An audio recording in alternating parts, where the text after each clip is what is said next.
Ahoy there, and welcome to Nautical Tales and Nature Trails, recreation in Southeastern Connecticut and Southern Rhode Island.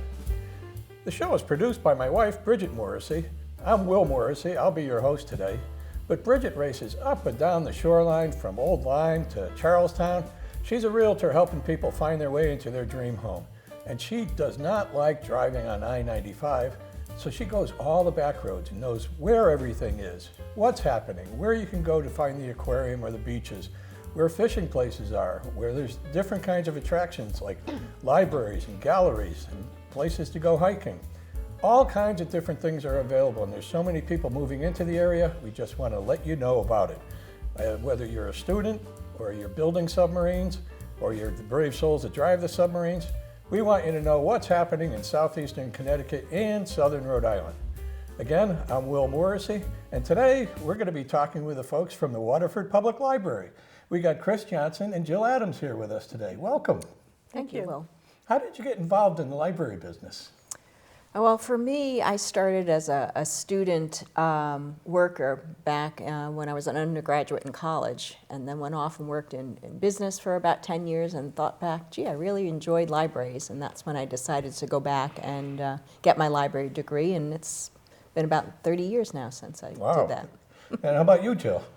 Well, this is a second career for me. I wasn't sure what I wanted to do, and actually I was a paralegal for about 15 years. Then I went back to school and discovered I liked libraries, and then I went into archival work, and then gradually went into public libraries. So about 30 years now as a librarian. Oh, wow. Well, the Waterford Public Library is an excellent library, and we've got a video to show you. And why don't we run that, Michael? So here we go. Here's some of the things that you've got going on. Yes. We were lucky to get a grant from the Community Foundation that enables us to do that weekly Let's Speak English Together program. This is a special concert that's coming up, isn't it? Well, we just had it last Saturday. Oh, did you? Oh, Yeah. I'm sorry. Wonderful concert. We had about 40 people there, and it was wonderful. It's lovely. A trio, are they local? Eric Hansen was a librarian. He worked for the state library, and he's retired, and this is he and his wife and a colleague. Okay, and what's going on with the wine glasses?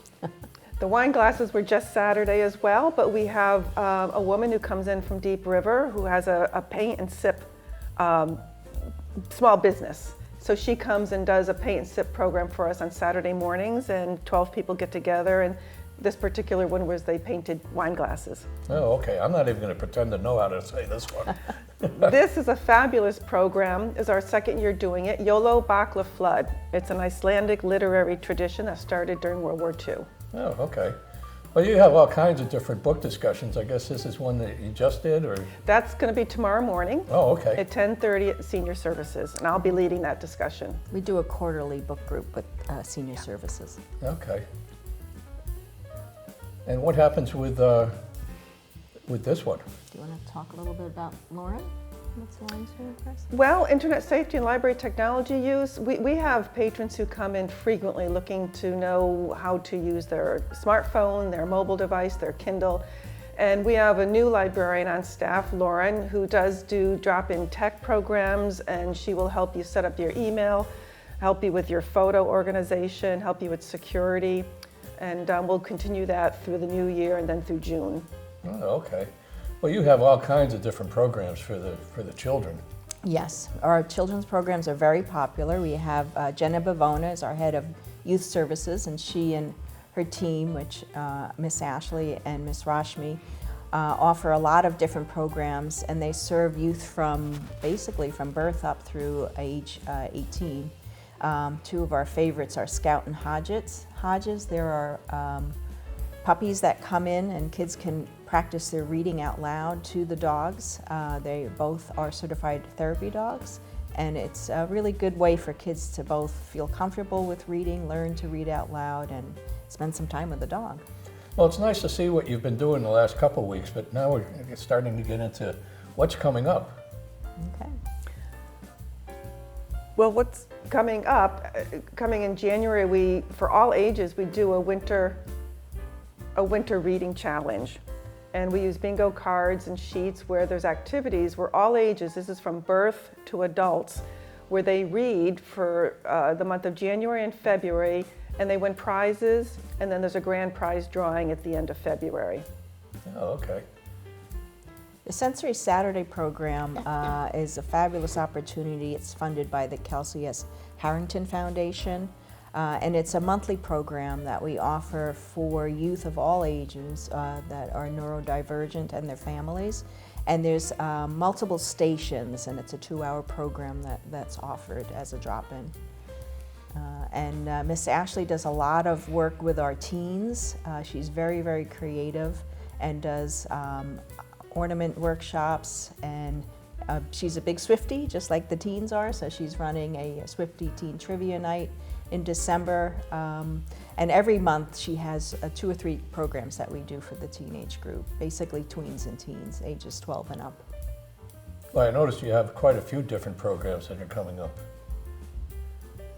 Scrabble's really Well, taking we off, started right? Scrabble last summer, and it's every Friday, 11 to 12:30, drop in, and we have about 10 now who participate, and it's continuing through the new year. Well, I was very involved with the Boy Scouts, and I'm glad to see that you do things with the Girl Scouts and the Cub Scouts. But you've got so many different book clubs, I guess. We have 3 book clubs. We have a mystery book club, a speculative fiction book club, and a regular Friday, a monthly Friday afternoon book club, and those are library run. The speculative book club is actually still on Zoom because members are from out of town. So we have about 12 to 15 members who sit in on the Zoom once a month. Now, a couple of these that are coming up, like the Boy Scouts and the Girl Scouts and the Kiwanis, I guess you have some meeting rooms that are available. Yes, we have 2 public meeting rooms. One is a conference room that can accommodate groups up to about 15 or so. And then we have our large meeting room that can actually, by fire code, hold up to 150. And those can be reserved through staff at the information desk. They're open and available to local nonprofit organizations. Is that where you have meetings such as this one? This is our virtual authors series. We have a virtual authors series Oh. where we get wonderful, prominent bestseller authors, but they're virtual. And all you need to do is register, and you listen to a live interview with an author. You can ask the author questions, and then it's recorded, so you can always go back and watch the recording. It's through a subscription service that the library has, and they're New York Times bestsellers that we get, and there's usually 2 or 3 a month. Yeah, and this year it's been funded by a local family, the family of Irma Diaz Sadriva is funding the virtual author series for us. I see you have different movies coming up. We have a Friday afternoon movie matinee. We've been running that through started in October at 2 o'clock. Unfortunately, I don't think we'll be running it through the new year. With streaming services that we have using Canopy and Hoopla, we have found that people are not coming to the movies. They're watching the movies at home. Oh, okay. Well, here's Hoopla that you were just mentioning. Yeah. Yeah, Hoopla is one of our digital resources. We have a number of tools that folks can use, apps that you can download on your phone, or in the case of Hoopla and Canopy, you can actually set it up on your television. So if you have Apple TV or one of the other TV services, you can put the app on there and actually stream live for free with your library card. There's another book club for the younger folks. Yes, every month Youth Services, Mrs. Sharma does a book discussion. It's a very low-key book discussion where kids can come together and share something that they're reading and something that they enjoyed on a different theme.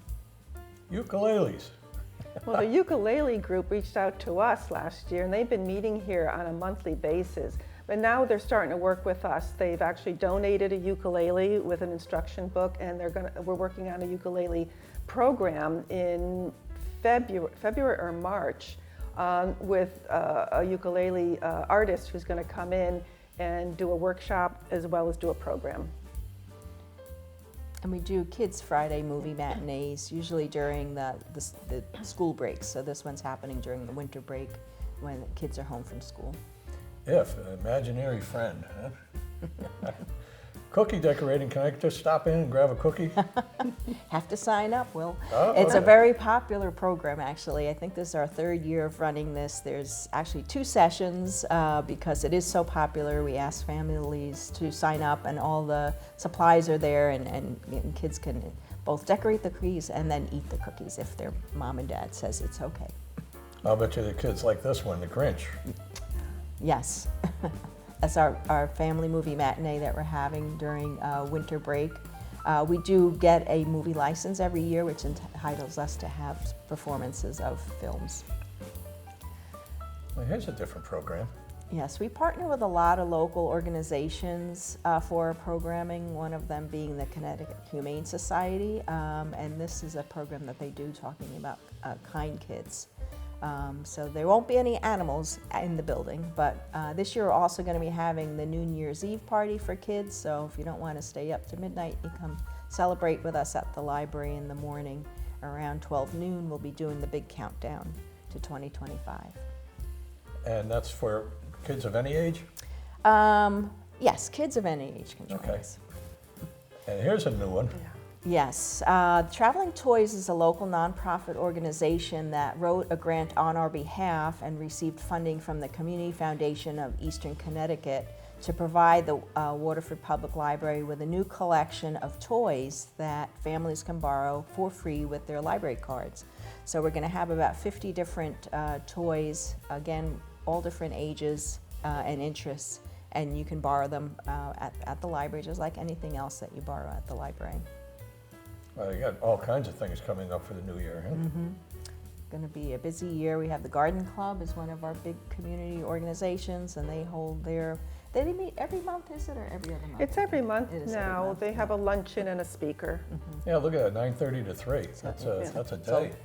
It's a day, yes.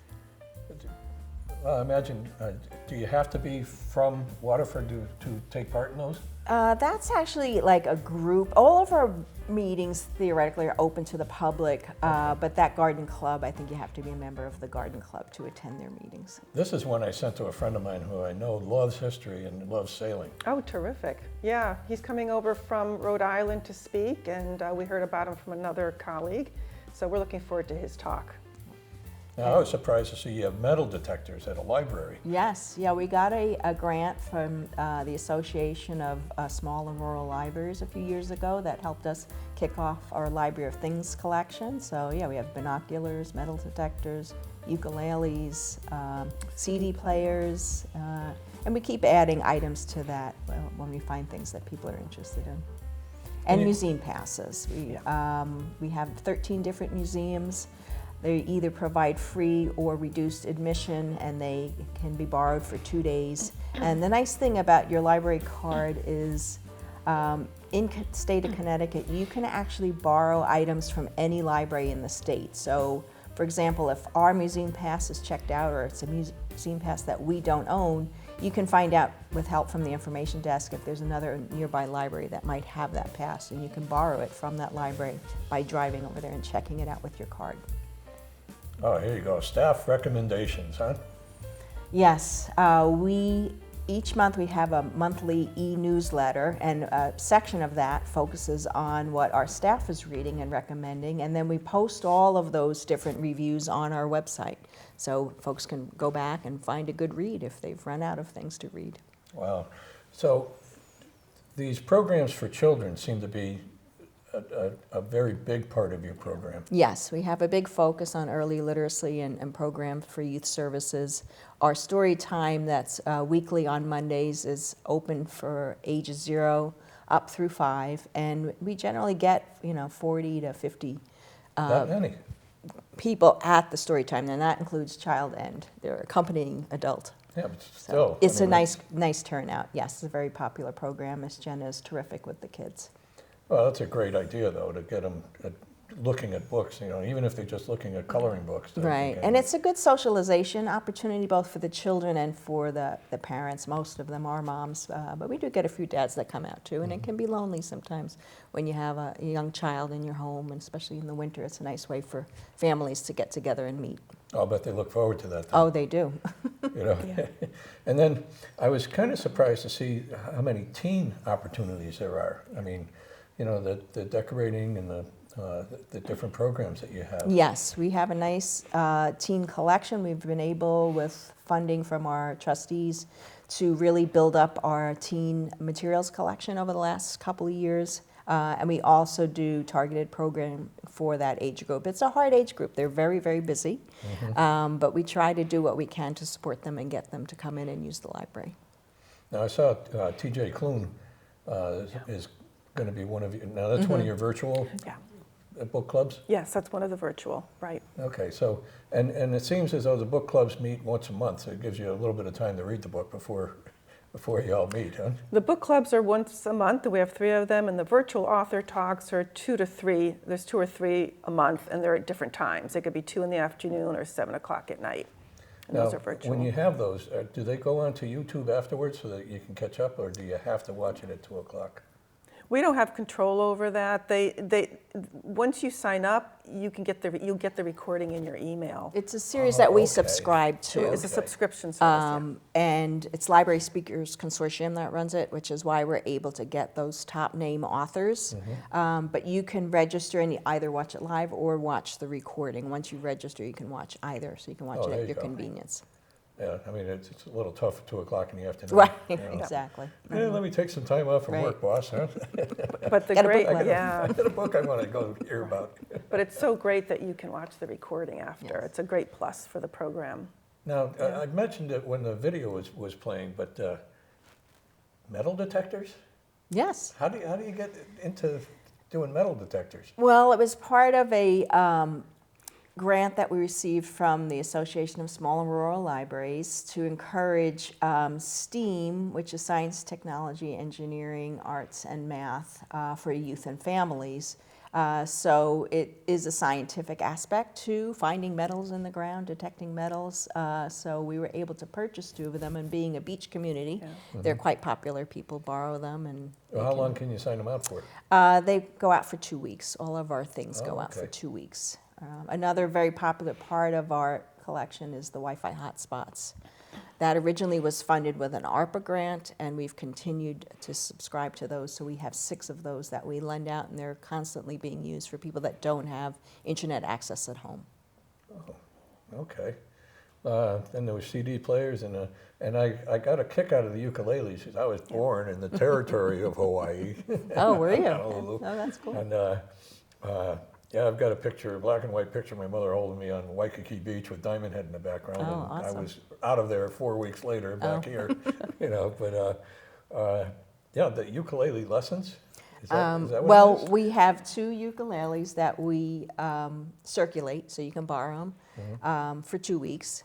And then, as Jill was mentioning, we work with Ukuleles by the Sea. It's a local Yeah, group. the group that meets at the library monthly. They are working with us on a program this coming spring where there'll be a ukulele player, a professional ukulele player is going to be coming, and he's going to be hosting a workshop, and then he's going to play as a performance as well. It's not Tiny Tim, is it? No, Tiny Tim. I'm sure a lot of people don't remember or never knew about Tiny Tiny Tim. Tim. But We do. Yeah, I've been I around do. long enough to know. I do too. Tiptoe through the tulips, right? Used to always be on Johnny Carson. Well, you know what? We need to tell people a little bit about the library itself. Michael, if you could run the video about the library hours and et cetera.